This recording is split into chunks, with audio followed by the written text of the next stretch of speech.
এই পৃথিবীতে বিড়ি আর সিগারেটই একমাত্র খানা যেটা টয়লেটে ঢুকে খাওয়া যায়, তাই না?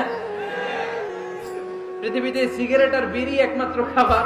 রাগ করবেন না, যারা খান রাগ করেন না, আবার একটু কমন সেন্সটা কাজে লাগানোর জন্য, চিন্তার জন্য বলতেছি। এটাই পৃথিবীর একমাত্র খাবার যেই খাবারের গায়ে এই খাবারের বদনাম লেখা থাকে, স্মোকিং কজেস ক্যান্সার। ধূমপান কর্কট রোগের কারণ, ধূমপান স্বাস্থ্যের পক্ষে ক্ষতিকারক লেখা থাকে না? আচ্ছা ধরেন ফরিদপুরে একটা কোম্পানি নতুন চানাচুর বের করছে, ওই চানাচুরের গায়ে লেখা এই চানাচুর খাওয়ার 1 ঘন্টার মধ্যে বমি শুরু হবে আর ডায়রিয়া হবে। খাবেন?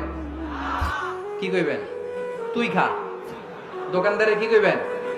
তুই খা, তোর বমি হোক, তোর 14 গোষ্ঠীর ডায়রিয়া হোক, আমি টাকা দিয়ে এগুলো কিনবো না, ঠিক কিনা? কারণ এই প্রোডাক্টের গায়ে এই প্রোডাক্টের বদনাম লেখা, এটা আমরা কিনবো কেন? কিন্তু সিগারেটের উপরে সিগারেটের বদনাম লেখা থাকার পরও আমরা খাই, টয়লেটে বসে খাই। এটার মধ্যে একটা পয়জন আছে, এটাকে বলে স্লো পয়জন, নিকোটিন। এটা আপনার লাং ফুসফুসকে শেষ করে দিবে, স্লো পয়জন। সিগারেট খাওয়া অনেকটা আত্মহত্যার শামিল। বিষ খেলে সাথে সাথে মরে, সিগারেট খেলে ধুকে ধুকে মরে। আর সিগারেট থেকে হিরোইন, গাঁজা, ফেন্সিডিল, ইয়াবা, ম্যারিজুয়ানার পথে মানুষ পথ বাড়ায়, পা বাড়ায়, তাই না? এগুলো খাবেন না।